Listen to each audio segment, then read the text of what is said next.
Hola, sean todos bienvenidos a este nuevo video explicativo correspondiente a la sesión número 9. El día de hoy, chicos, vamos a estar viendo lo que es la unidad 5.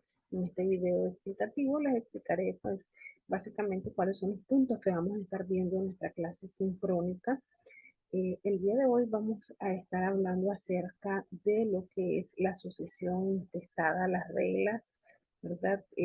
Los principios que rigen lo que es la sucesión intestada y la distribución de la herencia como tal. Si estamos hablando de una sucesión intestada es porque se supone, ¿verdad?, de que no hubo un testamento y quien tiene que llenar ese vacío, por así decirlo, es la ley, ¿verdad?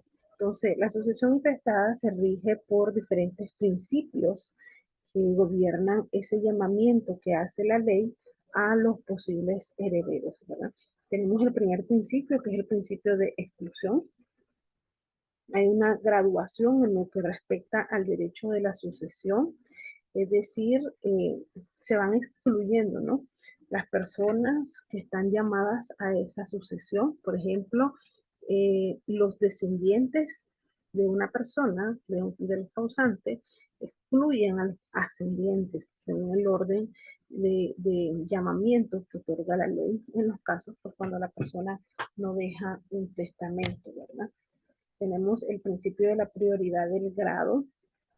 Por ejemplo, el nieto es postergado por su padre para suceder al abuelo difunto, que es el tronco común de ambos, ¿verdad? En este caso, pues el, el padre, o mejor dicho, el hijo del anciano, es el que tiene la prioridad de grado comparado con el nieto, ¿verdad? Tenemos el tercer principio, que es el del parentesco por consanguinidad. Aquí puede ser por consanguinidad o por afinidad, pero son los parientes por consanguinidad los únicos llamados por la ley a suceder de un difunto. Los parientes son agrupados en órdenes o categorías. De hecho, el artículo 1001 del Código Civil habla, ¿verdad?, y explica quiénes son los llamados a suceder en los casos cuando la persona muere y no deja o no ha otorgado un testamento, o lo otorgó pero no cumple con los requisitos de forma y fondo y por lo tanto pues no tiene validez. Dentro de cada orden tenemos como principio número 5, se prefieren los parientes de grado más próximos. Obviamente, ¿verdad? Si hay parientes con grado más próximos, ellos van a tener un orden de preferencia. Principio número 6, el principio de la igualdad en cuanto a los hijos. Eh, bueno, aquí el artículo 1000 de nuestro Código Civil dice que la sucesión intestada no se atiende al sexo ni a la progenitura. Es decir, aquí no tiene nada que ver si es el primer hijo, si es el segundo hijo, si es el tercer hijo, o si es el hijo varón o la hija mujer. Realmente todos los hijos ante la ley son iguales y la ley no hace excepción en cuanto a los hijos, ¿verdad? El principio número 7, el principio de la reciprocidad, también lo vamos a estar estudiando en clase. Tenemos el artículo 998, que es lo que nos dice que las leyes reglan lo que es la sucesión en los bienes que el difunto no ha dispuesto, es decir, la sucesión intestada, ¿verdad? Que es cuando la persona pues no deja un testamento y por lo tanto pues la ley tiene que eh, determinar eso, básicamente, ¿verdad? El procedimiento a seguir. Vamos a ver también en la clase sincrónica las diferentes posibilidades que existen para que un difunto no disponga de sus bienes. Cuando el difunto no dispuso de sus bienes, es decir, cuando no hizo testamento, se tiene que ir a la sucesión intestada, ¿verdad? Cuando, en los casos, por ejemplo, cuando el difunto no dispuso de sus bienes, cuando falleció sin hacer testamento, cuando otorgó testamento pero sin disponer de sus bienes, cuando instituyó herederos de cuotas que no completan la unidad. Entonces, la cuota que falte se tiene que ir a juicio, es decir, hay una sucesión mixta, ¿verdad? Cuando el testamento hace solamente asignaciones a título singular, entonces, es decir, un legado, entonces hay que declarar herederos ya es una sucesión mixta. Cuando el testador constituyó usufructo, sin expresar a quién correspondería la nueva propiedad, que era lo que hablábamos el sábado pasado también, en esos casos, pues la ley tiene que suplir esos vacíos, ¿verdad?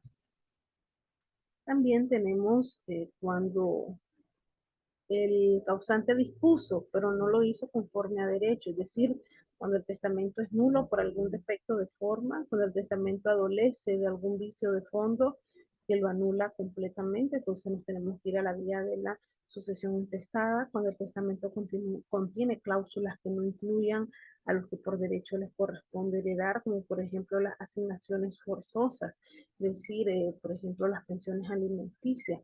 Entonces, nos tenemos que ir a juicio, ¿verdad? Cuando las disposiciones del testador no han tenido efecto, también en esos casos nos tenemos que ir por la vía legal. Esto era lo que les estaba mencionando en nuestro artículo 1001 del Código Civil.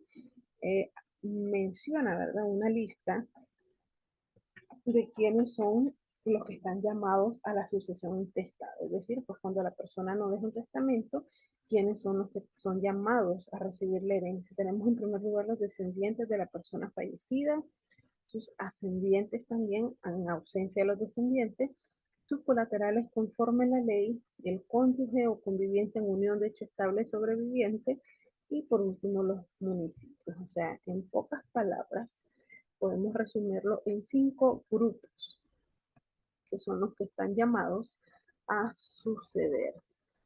Los descendientes del difunto, sus ascendientes, sus colaterales, el cónyuge o conviviente en unión de hecho estable sobreviviente y los municipios. Tenemos el primer orden de llamamiento, que son los descendientes, es decir, los hijos, ¿verdad? Tenemos el segundo orden, que son los ascendientes, a falta de ellos están los padres, ¿verdad? El tercer orden son los colaterales del difunto.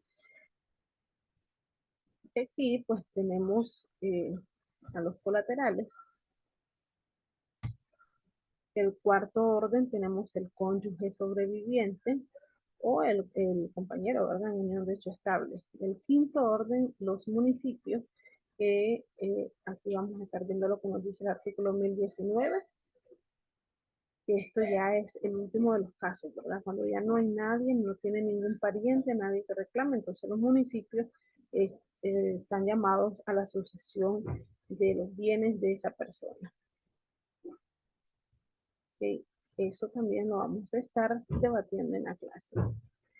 Bueno, como siempre, mi recomendación, que lean la lectura complementaria, que vean este video explicativo para que en la clase sincrónica puedan tener un poco de mayor entendimiento del tema que vamos a estar debatiendo en clase. Nos vemos en el próximo video explicativo. Muchas gracias por su atención.